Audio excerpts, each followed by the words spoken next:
नमस्कार स्टूडेंट। जैसा कि हमने पहले वीडियो के अंदर पॉइंटर के बारे में डिस्कस किया कि पॉइंटर्स होते क्या हैं, कि पॉइंटर्स कुछ स्पेशल वेरिएबल होते हैं जो क्या करते हैं, किसी पर्टिकुलर दूसरे वेरिएबल का एड्रेस अपने अंदर स्टोर करके रखते हैं। ओके, तो एक तरह से नॉर्मल वेरिएबल हमेशा वैल्यू स्टोर करते हैं, जबकि पॉइंटर क्या करते हैं, किसी दूसरे वेरिएबल का एड्रेस स्टोर करते हैं, यानी मेमोरी लोकेशन जो होती हैं उसका एड्रेस वो स्टोर करके रखते हैं। ओके, आज हम इस वीडियो के अंदर डिस्कस करेंगे double pointer. Okay, double pointer का मतलब हो गया पॉइंटर टू पॉइंटर। ओके, कि पॉइंटर टू पॉइंटर क्या होते हैं। ओके, तो सिंपल सा है, पॉइंटर टू पॉइंटर की यदि अपन बात करें तो देखिए कि पॉइंटर टू पॉइंटर होते क्या हैं, कि कोई भी पॉइंटर वेरिएबल है ना, कि ए पॉइंटर वेरिएबल, ओके, ए pointer variable store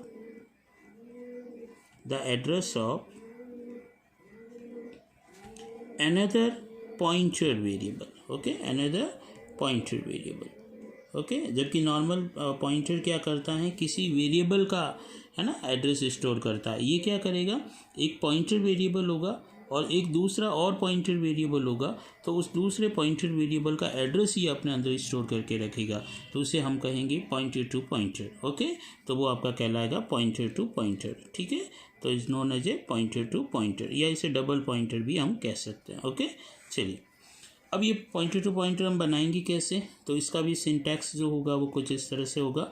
data type आ जाएगा पहले। ओके, पॉइंटर टू पॉइंटर बनाना है तो आपको डबल एस्ट्रिक यूज करना पड़ेगा यहाँ पे, और फिर यहाँ पे पॉइंटर वेरिएबल का नाम, पॉइंटर वेरिएबल। ठीक है, ऐसे। अब देखिए इसको एक उदाहरण के तौर पे अपन समझते हैं कि पॉइंटर टू पॉइंटर होता कैसे है ना। तो एक नॉर्मल सा देखिए, जैसे मान लीजिए हमने एक इंटीजर है ना, एक नॉर्मल वेरिएबल बनाया ए, उसके अंदर एक वैल्यू है 10 सपोज कीजिए। एक हमने नॉर्मल पॉइंटर बनाया, जैसे मान लीजिए पी। ओके, और एक हम यहाँ पे डबल पॉइंटर बनाते हैं ना, इंटीजर, और डबल पॉइंटर हमने बना दिया जैसे मान लीजिए क्यू। ओके, इस तरह से। अब देखिए इन तीनों की हम क्या करते हैं, यहाँ पर एक मेमोरी लोकेशन बना देते हैं है ना, इस तरह से। तो ये यहाँ पर ये आपकी मेमोरी। ओके, इस तरह से। तो मेमोरी ब्लॉक्स आपके बन गए यहाँ पर, जैसे एक यहाँ ए बना है, यहाँ पे पी बना है, यहाँ पे क्यू बना है ना। हम यहाँ पर एज्यूम कर रहे हैं कुछ इस तरह से है ना एड्रेसेस आपके। ओके, हेक्साडेसिमल होते हैं लेकिन हम एज्यूम कर रहे हैं जस्ट समझने के पर्पज से। ओके, ऐसे। तो ये कुछ एड्रेसेस हो गए आपके। ठीक है, और ये मेमोरी लोकेशन। अब देखिए ए में क्या वैल्यू आ रही है ना, तो 10, तो ये के अंदर 10 हो गया आपका। अब पी नॉर्मल पॉइंटर वेरिएबल है, तो ये क्या करेगा, किसी नॉर्मल वेरिएबल का एड्रेस स्टोर करेगा। तो हमने यहाँ पर expression the P assign address of A. Okay, तो पी क्या करेगा, एक पॉइंटर है जो किसी दूसरे इंटीजर का एड्रेस रखेगा। तो ए का एड्रेस क्या है 1001, तो पी के अंदर एक वैल्यू के रूप में क्या स्टोर हो जाएगा, एड्रेस ऑफ ए। ओके, अब पॉइंटर टू पॉइंटर है जो किसी दूसरे पॉइंटर का एड्रेस रखेगा, तो पॉइंटर टू पॉइंटर क्यू है ना, असाइन एड्रेस ऑफ पी।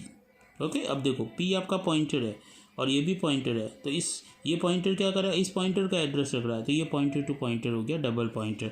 तो पी का एड्रेस क्या है 1005, जो यहाँ पर एक वैल्यू के रूप में ये क्यू स्टोर करेगा। ओके, इस तरह से। तो इस तरह से हम डबल पॉइंटर्स के कंसेप्ट को समझ सकते हैं। जैसे मान लीजिए अब प्रिंटिंग की बात आती है ना, तो जैसे प्रिंट एफ स्टेटमेंट आपने कुछ लिखी कि प्रिंट एफ। ओके, वहाँ पर हमने ए की वैल्यू पहले प्रिंट कराने की कोशिश की कि ए की वैल्यू क्या होगी है ना। जैसे हमने यहाँ पर प्रिंट एफ, उसके बाद हमने पी की वैल्यू प्रिंट करवाई है ना, नॉर्मल पी की वैल्यू क्या होगी। ओके, फिर प्रिंट एफ है ना, उसके बाद हमने यहाँ पर क्यू की वैल्यू नॉर्मली प्रिंट करवाई कि क्यू की वैल्यू क्या होगी। ओके, तीनों के एड्रेस हम प्रिंट करवा देते हैं है ना यहाँ पर। तो हमने जैसे मान लीजिए एड्रेस ऑफ ए प्रिंट कराने की कोशिश की यहाँ पर, तो एड्रेस ऑफ ए प्रिंट हो जाएगा आपका है ना। उसके बाद जैसे हम यहाँ पर पी का एड्रेस प्रिंट कराने की कोशिश कर रहे हैं है ना, तो ये एड्रेस ऑफ पी आपका इस तरह से प्रिंट करवा देंगे। ओके, फिर हम क्यू का एड्रेस भी प्रिंट कराने की यहाँ पर एक स्टेटमेंट लिख रहे हैं, एड्रेस ऑफ क्यू है ना %d, तो एड्रेस ऑफ क्यू भी आपका प्रिंट हो जाएगा। ओके, उसके बाद हमने एक प्रिंट एफ स्टेटमेंट में यहाँ पर हम स्टार पी है ना एस्ट्रिक री रेफरेंस कराने की कोशिश कर रहे हैं, तो देखते हैं कि इसमें क्या प्रिंट होगा है ना। उसके बाद हमने डबल पॉइंटर को एक बार डी रेफरेंस करेंगे, है ना, सिंगल डी रेफरेंस किया तो उससे क्या प्रिंट होगा वो हमें पता लग जाएगा। ओके, और लास्ट एक और स्टेटमेंट हम दे देते हैं, इसको डबल पॉइंटर है, 2 बार डी रेफरेंस किया हमने, तो देखते हैं कि यहाँ पर ये क्या प्रिंट करता है। ओके, अब देखिए, तो मेमोरी लोकेशन को भी देखते जाएं। सबसे पहले ए, है ना, तो आउटपुट यहाँ पे बताते हैं अपन। तो ए की नॉर्मल वैल्यू क्या है 10, तो आउटपुट के रूप में 10 आएगा। पी की नॉर्मल वैल्यू जो पॉइंटर है, लेकिन यहाँ पर वैल्यू हम प्रिंट करवा रहे हैं। ओके, तो 1001 होगा, जो किसका एड्रेस होगा, ए का एड्रेस होगा। ओके, क्यू को हमने प्रिंट करवाया तो 1005 आएगा, है ना, जो कि पी का एक एड्रेस होगा। तो तीनों स्टेटमेंट हो गई आपकी यहाँ। अब एड्रेस ऑफ ए, तो एड्रेस ऑफ ए क्या होगा 1001, तो यहाँ पे 1001 आएगा। ओके, उसके बाद एड्रेस ऑफ पी प्रिंट करवाना है, तो एड्रेस ऑफ पी क्या होगा 1005 होगा। ओके, और यहाँ पे क्यू का एड्रेस 1009 होगा आपका। ठीक है, समझ में आ रही चीज़ आपको ऐसे। अब यहाँ देखिए important, star P D reference हो रहा है। जैसे स्टार पी कहा, ये क्या करेगा, ये जो अपना अंदर जो वैल्यू है, जो किसका एड्रेस है ए का, उस वहाँ पे जंप करेगा और वहाँ की वैल्यू को वो एक्सेस करेगा। ओके, तो इस स्टार पी की जगह क्या प्रिंट हो जाएगा, वैल्यू ऑफ ए, जिसको ये लिंक कर रहा है ना, जिस एड्रेस को ये रख रहा है वहाँ की वैल्यू को। स्टार क्यू, देखिए एक बार डी रेफरेंस हो रहा है, यहाँ ध्यान रखना है ना, एक बार डी रेफरेंस है, तो एक बार ये डी रेफरेंस करेगा, उस लोकेशन पे जाएगा और वहाँ की वैल्यू को एक्सेस करेगा। जो क्या मिलेगा आपको 1001, जो किसका एड्रेस होगा आपका, एक्चुअल में ए का एड्रेस है, लेकिन पी की वैल्यू है वो, है ना, जो क्यू क्या कर रहा है उसको एक्सेस कर रहा है एक स्टार से। 2 बार स्टार लगा दिया, 2 बार डी रेफरेंस करेगा, 2 बार जंप अपन करवाएंगे यहाँ पे। तो फर्स्ट टाइम 1005 है यहाँ पे, तो 1001, और 1001 एक और स्टार है तो एक और जंप करेगा तो काम चला जाएगा ए की लोकेशन पे, यानी कि 10 वैल्यू आपको वहाँ पे मिलेगी। समझ में आ रही है चीज़ आपको इस तरह से, क्लियर। तो ये इसका रिजल्ट आ गया आपका।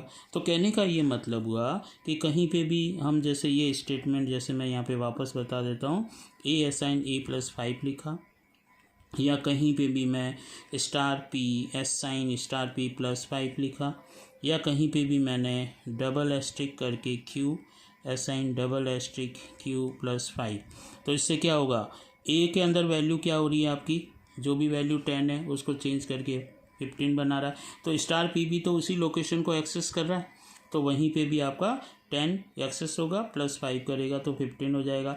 और डबल स्टार क्यू किया तो ये क्या करेगा, 2 बार जंप करेगा, ओके, और आपकी 10 वैल्यू को एक्सेस करेगा, तो 10+, तो ये तीनों स्टेटमेंट एक तरह से समान स्टेटमेंट आपकी हो गई। ठीक है, तो ऑल 3 स्टेटमेंट्स आर सेम। यदि हम इस तरह से, तो ये देखिए ये नॉर्मल है और ये सिंगल पॉइंटर्स हैं और ये डबल पॉइंटर्स हैं। ओके, तो यहाँ पर आप देखें तो आउटपुट के रूप में जो आ रहा है, तो ये तीनों स्टेटमेंट आपकी समान है। ओके, और ये तीनों स्टेटमेंट कौन सी समान है, ए को प्रिंट करवा रहे हैं।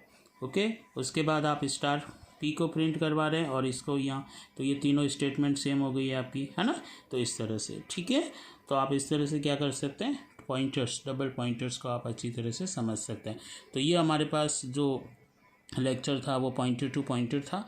ठीक है, तो पॉइंटर कंसेप्ट को आपने बहुत ही अच्छी तरह से समझा होगा और इसे आप प्रैक्टिस कीजिए। ठीक है, हाँ, ये एक चीज़ ध्यान रखनी, ये हमने एड्रेस एज्यूम करके रखे हैं ना, मान के रखे हैं अपन ने, हेक्साडेसिमल बड़े नंबर नहीं लिखे हैं। तो वहाँ पर जब प्रिंट करवाएंगे तो आपको हेक्साडेसिमल में आपको अलग अलग एड्रेसेस मिलेंगी, या हो सकते हैं कि आपको -16 -18, है ना, इस तरह से भी वहाँ पे एड्रेस आपको मिल सकते हैं। Okay, thank you.